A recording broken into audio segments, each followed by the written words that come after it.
Good evening all, and welcome. Tonight's video has been graciously sponsored by Skillshare. This amazing platform offers a variety of online classes on literally anything you can think of. And given the current situation that we're all going through, I think it is a really great time to just start learning anything you want. Brush up on an old skill or maybe something that you might want to pick up. It's a great learning opportunity. Just go nuts. I personally have been practicing my poi thanks to Skillshare for the past few months with the help of Ben Drexler. He's a really awesome flow artist, and if you're into flow arts, seriously good, check him out. The first 1,000 people who click the link as the pinned comment and in the description will get 2 months for free. That's plenty of time to binge on pretty much anything you want. So go nuts. Thanks guys. But for now it's time to get comfortable and let the darkness take control. Firstly, I would like to state that I am an atheist and tend to remain skeptical when it comes to the supernatural or paranormal. But there have been a handful of events that have occurred in my life that science or rational thoughts can't explain. One such moment occurred in July of this year. For context, I am a 23-year-old man, originally from the north of England, but now I'm currently living in the West Midlands. During the events of this experience, I was house sitting with my boyfriend. They had quite a large amount of land and were in the middle of nowhere. And by nowhere, I mean in the middle of a forest, on top of a hill, surrounded by peaks and caves. Our friend and her husband had gone on holiday, but due to having quite a lot of land and a very large and ostentatious home and a lot of animals to look after, we were invited to house sit. I didn't mind though, as I already live in the countryside, and because of my boyfriend's work I usually am home alone, so I don't mind the isolation much. I imagined it would be fun to explore the woods, play with the animals on the farm, and even go explore the caves nearby, as they were full of ruins and cave houses that were built during the Bronze Age or something.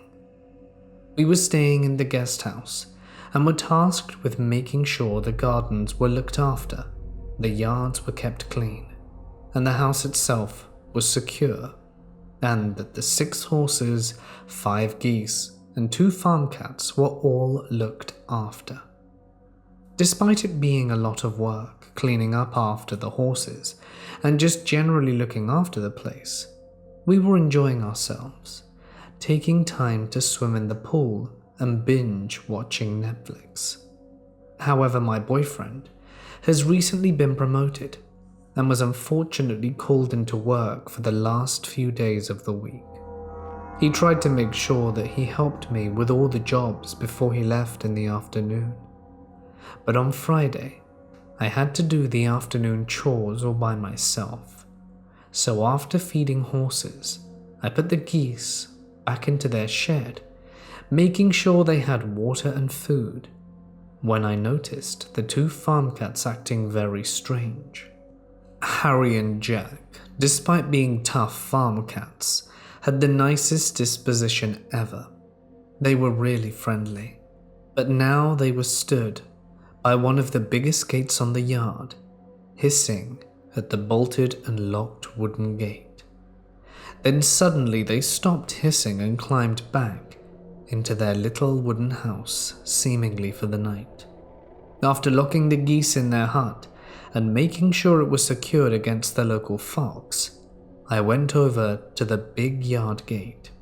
I tried to peep through this massive, barbed wire gate to see if there was anyone outside, but there was nothing there.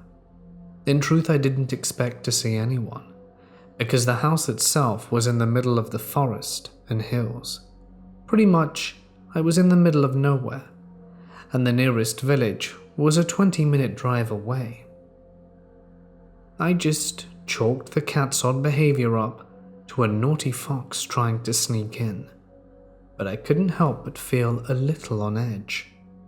After giving the cats food and water, I locked them in their cool little cat house, just to make sure they wouldn't be brawling with the local fox or other wildlife. Once I did that, I did one last check of the horses in the fields, so I hiked up the hill, and whilst checking on the 2 mares, I got this odd sensation like someone was watching me. I would have chalked it up to paranoia, but suddenly the 2 mares let out shrill cries and bolted. I felt both confused and worried, as the normally very placid mares rushed out of the field and hid inside their shelter. If that wasn't weird enough, things only grew more troubling.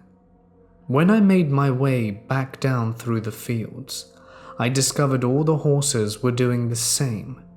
The big, boisterous stallion Saxon was hiding within his field shelter, and the little family, a trio of horses comprised of a mare foal and male horse, had also taken a hiding in their shelter at the far end of their field. This was really weird. I had spent every hour of the day for a week observing these animals and looking after them. They'd never acted like this before. I even considered calling my boyfriend back, but couldn't help but feeling like I was overreacting. As I finished tidying the yard, I switched on the electric fences and made my way back to the guest house. It was getting cold, and it was somewhat soothing. We had experienced a week of scorching weather, so a little breeze and shade was actually quite relaxing. But the breeze turned to a gale, and grey clouds grew above me and went black in an instant. And I remember feeling really uneasy as I looked up at the suddenly tempestuous skies. The heavens then unleashed, and I rushed off down the garden path back to the guest house, which was situated next to the electronic gate and just across from the main house. I suddenly felt a lot safer, and then I thought to myself, safer? Safe from what? I had no idea why I was freaking out so much. I told myself to stop being stupid and kept telling myself people of my age shouldn't get worked up over nothing. So I opened the guest house door and proceeded to tidy up the wheelbarrows away and lock up the garage, which was handily connected to the side of the guest house, with its roof sheltering me from the rain. Then a rather nasty wind whipped down through the path leading up to the garden, startling not just me, but all the birds who were nesting in the bushes at the time. Their unexpected and frantic screeching was enough for me. I slammed the garage door shut, locking it quickly, and scrambled back into the guest house. Now, all the time we had been staying there, we had never locked the door to the guest house. I guess we felt safe behind the high walls and electronic gates.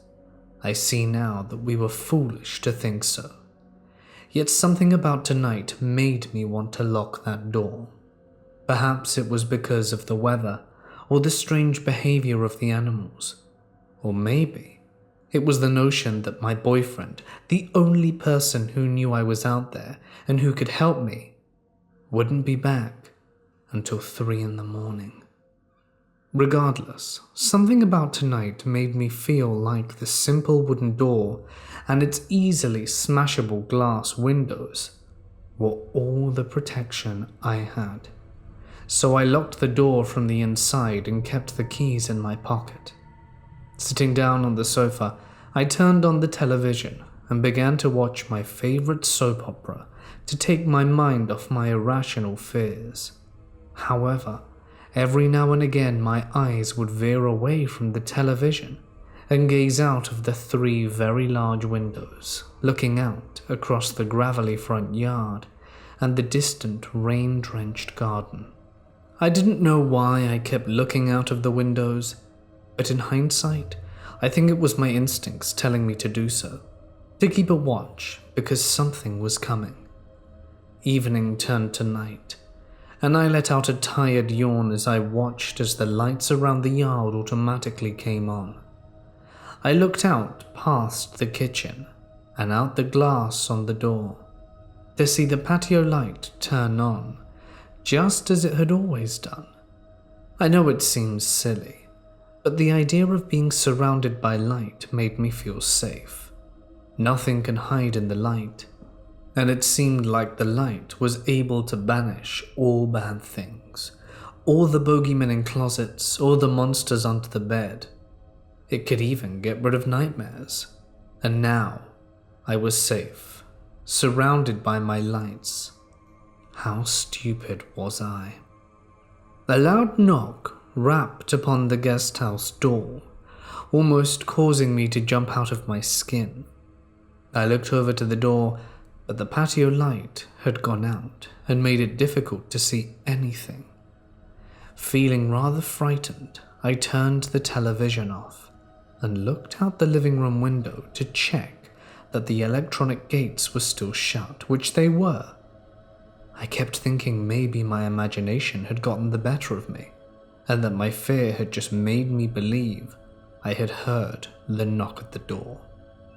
However, any doubt I had was washed away as a second, more firmer knock rattled across the glass on the door.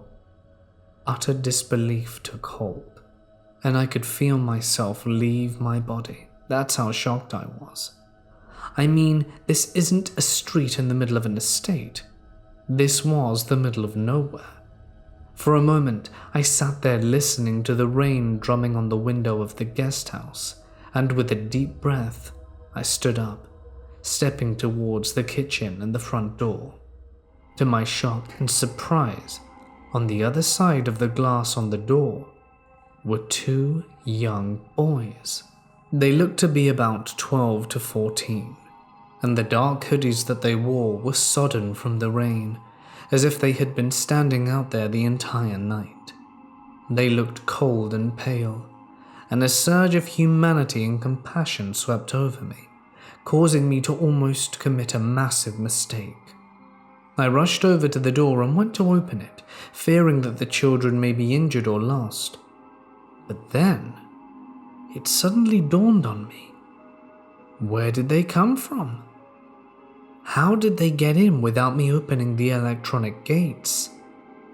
I slowly withdrew my hand from the opening, and the two boys looked up towards me from behind the glass, their face still shrouded behind their hoods. "Please let us in. We went for a walk and got lost in the woods," the taller and more mature of the two boys spoke.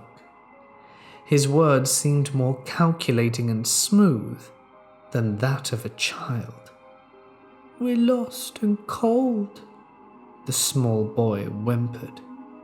His words pulled on my heartstrings, and I did feel really worried for them.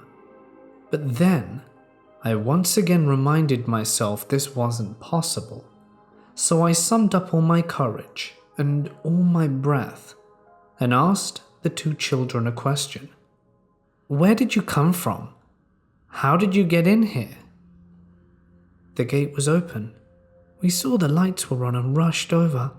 Please, can we come in out the cold? We just want to call our parents. They'll be worried sick," the taller boy exclaimed, with his well-composed words luring me towards the door.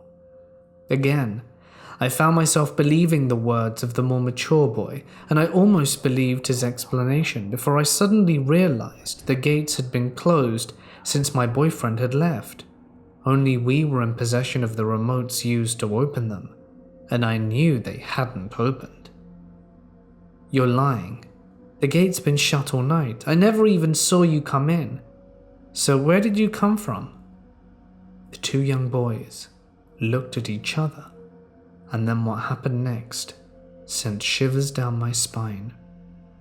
They turned their heads to look behind them, and there, down the garden path, was an even taller boy, emerging from the darkness. His long, slender form seemed to drift through the bushes and trees that hung over the little pathway. Like the others, he was wearing a dark hoodie, and his spindly hands were cold, white. What little I could see of his face looked just like the two smaller boys, pale and ghostly. I shuddered, and the whole kitchen went cold. I could literally see my breath, and I felt more terror from these three young boys than I've ever felt before from anything else. I know it seems crazy, but there was something about their voices and their near identical clothing. It just wasn't normal. It was like they were trying to appear as normal and human as they could, but lacked the sense of identity and uniqueness that all humans have. As the older boy approached, I realized he was as tall as me and stood between the two haunting children. I stepped back. "Please let us in. It's cold and dark, and we're frightened," the taller boy said. Weirdly, his voice still sounded young and partially childlike, but it didn't seem normal. I stepped back a little further. "Come on, Conor. Let us in. We can't come in unless you say it's okay," the older and more dominating of the three boys called out. My eyes widened with disbelief. I felt my whole body shiver with fear, and my heart threatened to stop as I let out a gasp. How could they know my name? That's impossible. This sort of stuff doesn't happen in real life, and hoping that this was all some sort of hallucination or my imagination gone wild, I closed my eyes for a moment and hoped that when I opened them again, they would be gone. But when I did, they were still there. "Get out of here, I'm gonna call the police," I yelled, with my words not carrying any sort of strength. "They wouldn't get here in time. You're in the middle of nowhere. You're all alone with us." The two small boys giggled. Their hideous giggling and heinous laughter sent fear rocketing through me. I could feel my eyes filling with tears, and terror consumed me. They kept laughing, and they kept cackling and giggling. Their teeth were as black as charcoal. "Go away. Leave me alone," I cried out. But the boys suddenly stopped laughing and pushed their faces up against the glass on the door. Their eyes were black. I couldn't even scream. I couldn't move, and I now knew these three phantoms were not children. Whatever these creatures were, with their eyes like midnight and their festering grins, they were not human. And worse than that, they were thoroughly enjoying terrorizing me.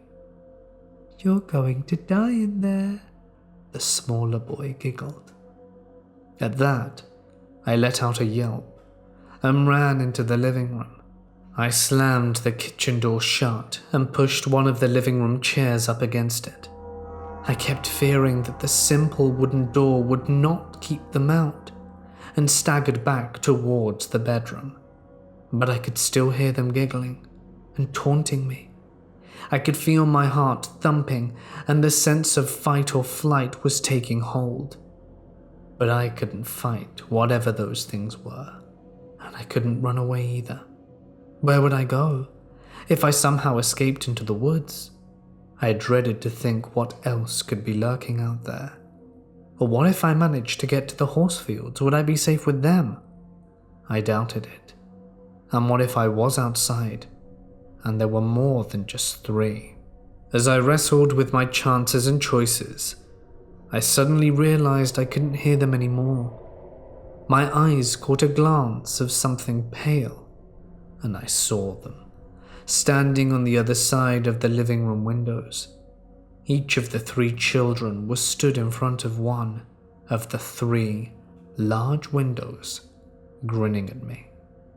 I wanted to run over and shut the blinds, but my feet felt like they were glued to the floor.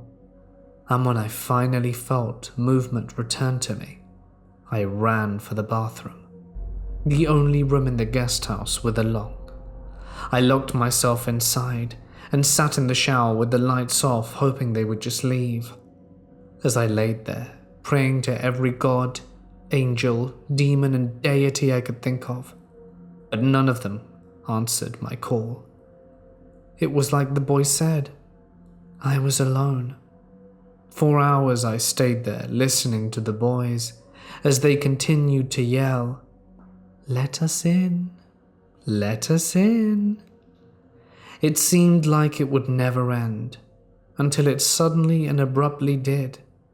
I couldn't hear them anymore, and after half an hour of silence, I summoned up what courage I had left and peeked out of the bathroom. The boys were gone from the living room window, so seeing my chance, I ran over and shut the blinds.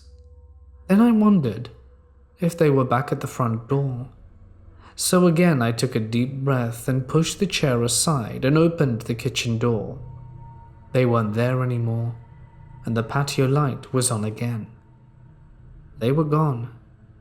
However, I took no relief from their disappearance, for even though I knew they were gone physically, I couldn't help but feel as though they were still lurking somewhere down in the garden path, watching me from the shadows, waiting for me to let my guard down and jump out to begin the terrorism anew. For the rest of the night I sat up, with all the lights on and a big kitchen knife in my hand, waiting for my boyfriend to come back. When morning came, I heard the gates open. My eyes were heavy, and I was exhausted, but that sound filled me with a wave of energy. I rushed over to the front door, unlocking it, and sprinted over to him.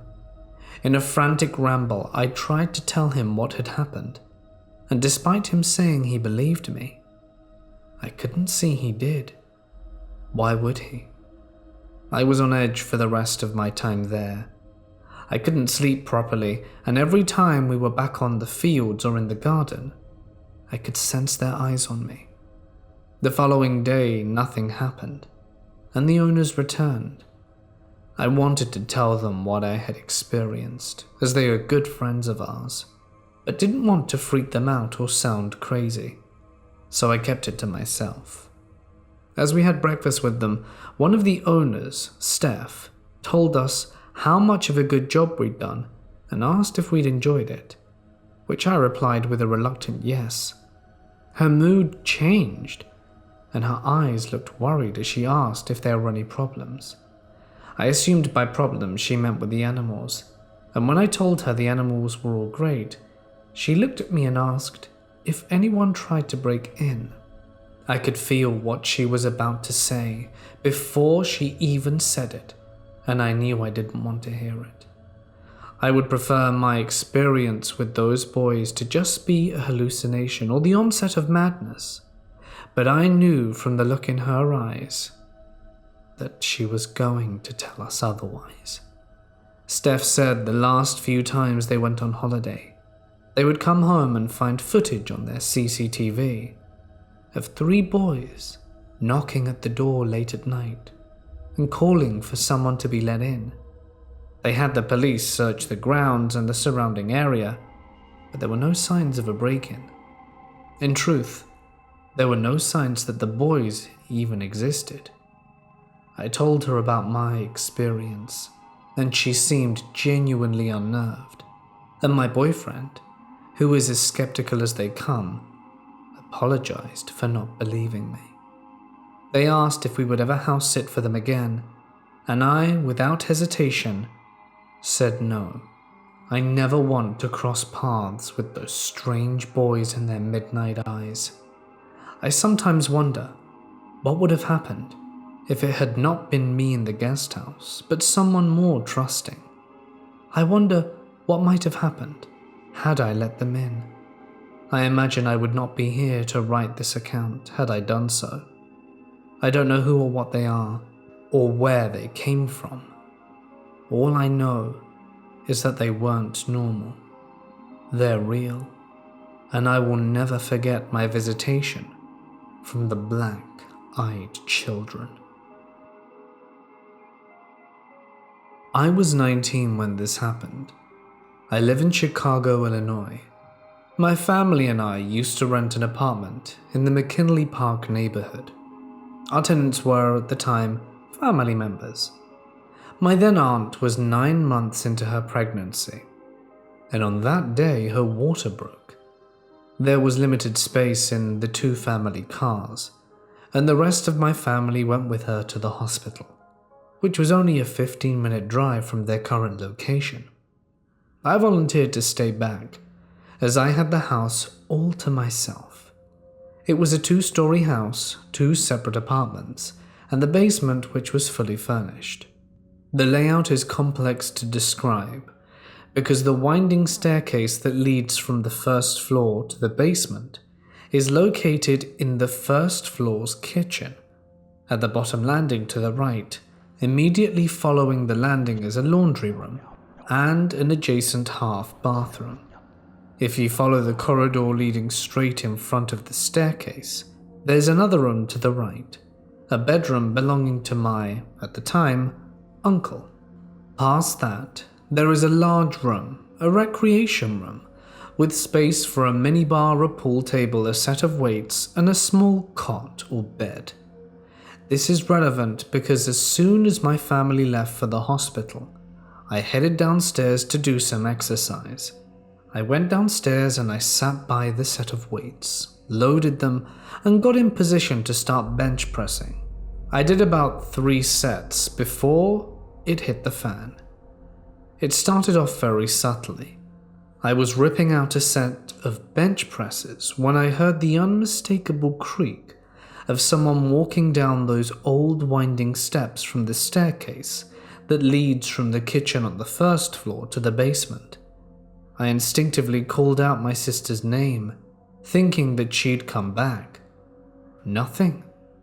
After listening attentively for a few seconds, I convinced myself that it was just the house settling, and I resumed my exercise. I got halfway through a set when I heard it again. This time, I was sure I wasn't hearing things. I got up and cautiously walked to the landing of the winding staircase, and I made my way up slowly. It creaked beneath my feet. I'm not a big guy, 5'7", and at the time I weighed an underwhelming 150 pounds. But I was, and continue to be, very strong and agile. But I was unnerved a bit. I walked around the entire first floor to make sure I was alone, and no one had returned, or worse, broken in. Before I made my way upstairs to check the first floor, I checked all the rooms in the basement except the bedroom. It was always kept locked, and this time was no exception. As I headed back down from checking the first floor, the door was wide open. Typically, this bedroom had a bed, 2 nightstands, a TV, and a walk-in closet. None of these were there. The room was completely empty, and I felt I was in a trance. In the middle of the room was a familiar little girl. It was my sister, except this couldn't be her. This girl looked like my sister when she was 11, with long bangs. My sister is older than me by 2 years. She's 21 now. But there she stood in front of me, looking 11. But her eyes had no whites, they were all black. It looked like she was looking right into me, and I got cold chills all over my body. She smiled creepily at me, not menacing, just creepily. I ran out that room and slammed the door shut behind me. I turned off all the lights, ran to the second floor, and waited for my family to return from the hospital. When they did, I didn't mention anything to them. My step-grandmother is a witch, not a horrible person, a literal witch. I know she was into the occult, and I never liked being at that house, but that's where I had my weight set. After that, I decided not to go downstairs again. I don't believe in ghosts, ghouls, or phantoms or apparitions in the traditional sense. I know what these beings are. They're demons who take on many forms, and I don't want to be a part of them. Thankfully, we were later able to move out to our own house, and since then, we've been just fine. My friend and I were always big into the paranormal and exploring haunted places. One night, we decided to go out into the woods in the current state I live in and go to an abandoned camp that was used during World War II to keep Japanese prisoners. I forgot the proper name of what they were called, but I remember that was what he told me it was. It was miles away from where I live, deep among these winding dirt roads, something both he and I were very concerned about. My sister was with us at the time, but I don't think they saw what I did. It was getting dark, about 7 p.m. at the time, and we thought it would be perfect to go searching for cryptids, as it fascinated us. We're just kids, you know. I thought we wouldn't find anything, as I wasn't a strong believer in the paranormal. So we were driving down the dirt road, and I feel my whole body involuntarily go rigid, like it stiffened all the way up to my joints. I'm in my early 20s, so this was a very strange experience for me, but I dismissed it. As soon as we passed the water, so did the feeling. I went to ball my hands into fists, and my hands cracked, almost as if I had been sitting still for decades. This is where I wish I made him turn around. I got this feeling like I was being watched, and turned my head to look out the window. And I look into the forest while he and my sister got out the Jeep, searching for what it was, but I couldn't see it.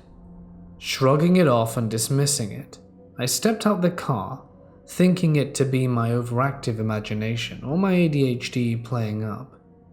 God, I honestly wish it had been.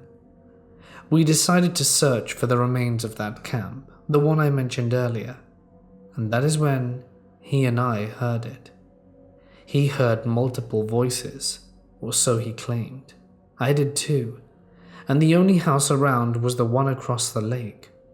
It was wintertime, which means it was dead silent. The only noise was the soft breathing coming from my sister, my friend, and myself. The silence was so eerie, like there was something smothering any sound with a blanket of nothing. Thinking about it now honestly gives me the creeps. I kept beating myself up over it because I should have known. My ex lurched up and said we needed to go. He just said we had to leave. I brandished his pocket knife and told my twin to get in front of me and move. That was when I made the mistake of looking behind me and seeing two boys standing at the edge of the water with their backs to me. I squinted to look at them, and I'll never forget what I saw next. One of them turned to look at me with those eyes. It didn't look like there was anything there. And if it wasn't for that sense of fear I felt when looking into that void, I could have sworn it was just because it was dark. I snapped back to what I was doing and stood defensively as I made my way back up the hill, the staring sensation intensifying. I felt worse, and I felt like I was being followed. I looked at my sister and told her to get into the car. She took her time and I told her to hurry the hell up while my ex to climb in, and we took off. That sensation followed me through the woods until we got to the main road. What the hell were those two kids? This happened when I was in high school, roughly 2000 to 2004. I had woken up at around 4 a.m. with a knocking on my window. I could hear the low hum of a car idling, and I went to the window and peeked through the blinds. There was a girl's face. Even though my window was closed, I could hear her speak clearly. "Is Nick home? That's my brother. Since it was a girl asking for my brother, I instantly thought it was his girlfriend, and my brother used to come home really late at night, or early morning, depending on your perspective, and I didn't know if he was home or not, and told her I would go check. I went to my brother's room and he wasn't there.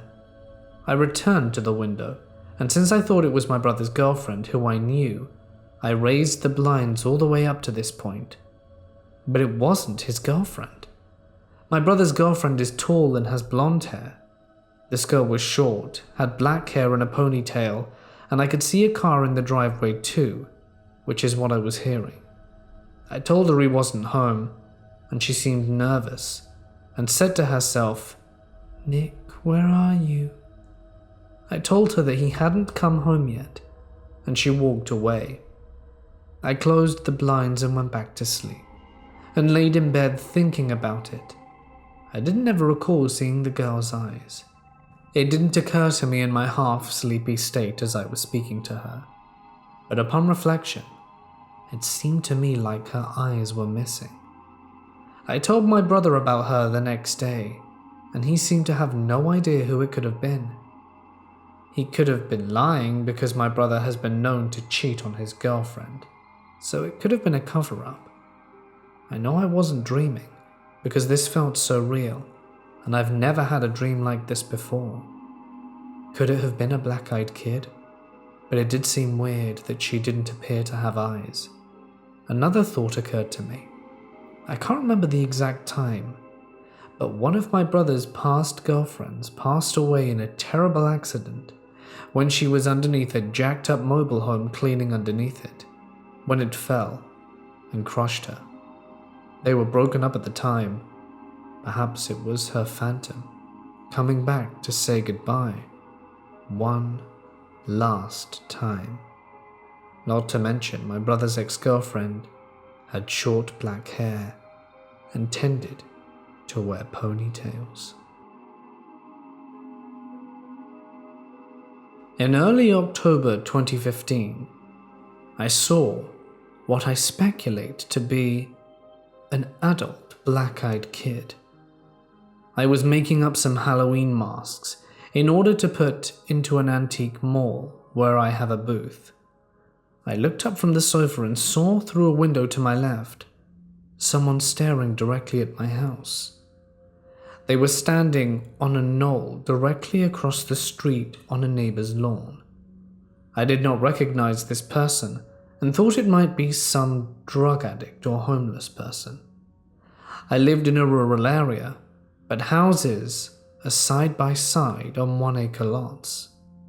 She was dressed all in black, dark hoodie, loose ill-fitting pants above ankle length, odd flip-flop sandals like slippers that had one big strap across the foot and no socks. Being in October in Connecticut, it was cold. She had one hand holding a cell phone to her ear, and the other arm was held straight down like a soldier. Very thin, white hair, white skin. I watched through the top glass of my front door. This person walked across the lawn of the neighbor's house and into their driveway, then turned towards my house again. I saw the black eyes. Terrified, I ran into the kitchen from the living room and locked the door.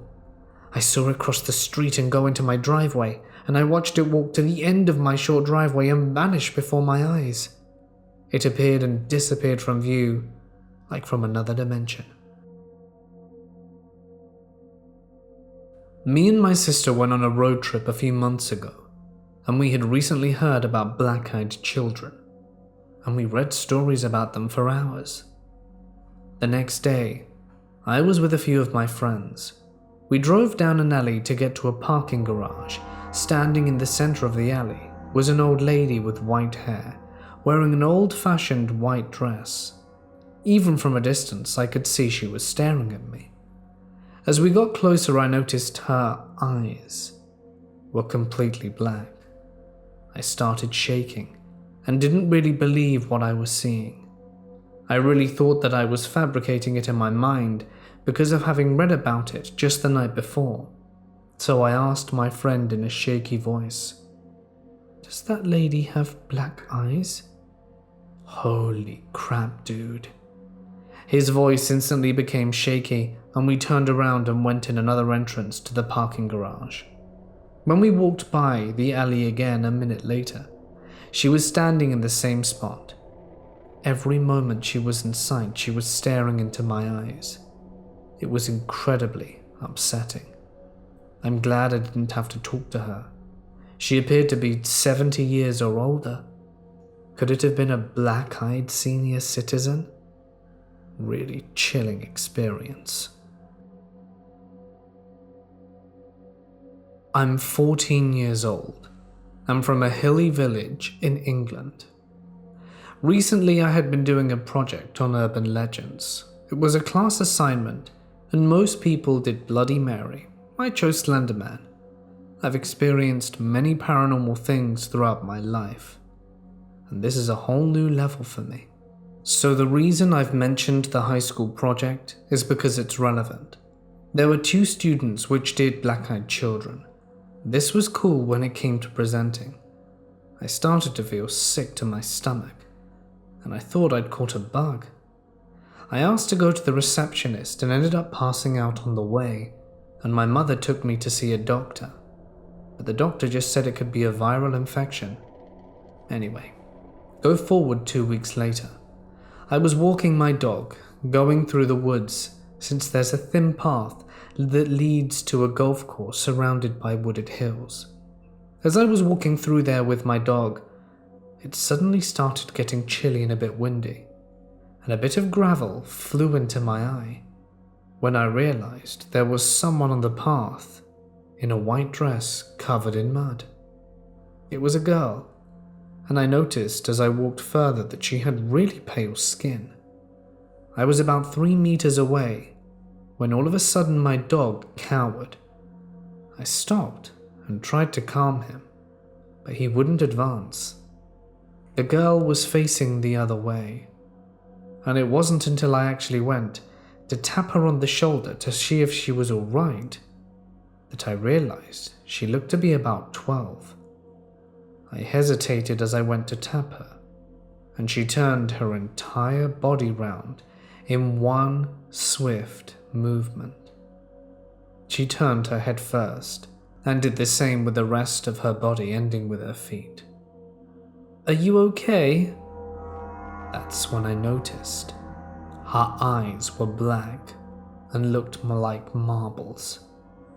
Before I could finish talking, she asked, "Can I touch your dog?" It actually would have made me giggle if I wasn't so shaky. She was so direct with everything she said. "No," I replied. She went on to asking further questions. "Can I touch your hair?" With each of these, she eventually asked if she could hold my hand. It took me by surprise, and everything was no. She then began crying, talking about how she needed to hold my hand. I eventually started running away, and she tried crawling over to me and touching my dog. My dog at this point was wincing from fear. I looked behind me and saw the girl on the ground pulling at her hair, and then she was gone. I looked back a second time, and it was like she had literally sunk to the ground. I ran home, and I don't know what I experienced, but I no longer take my dog anywhere near that path. Hey guys, it's Mort here, and thank you so much for listening. I really hope you enjoyed tonight's stories, our visits from the black-eyed children. If any of you have been listening to me for a very long time indeed, you might remember the first story. It was actually sent to me from a subscriber. I think this was one of my very first subscriber stories. It was so long that it didn't even fit in an email, and I had to download it as an attachment. This was 2016, I believe, 4 years ago now.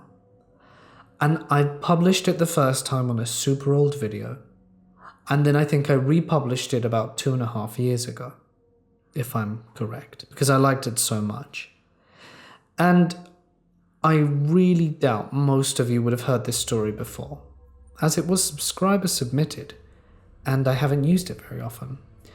But it being Black Eyed Kids that won, I thought I would give this story another chance to shine, as it's always been one of my favorite submissions of all time. So I really hope you liked it.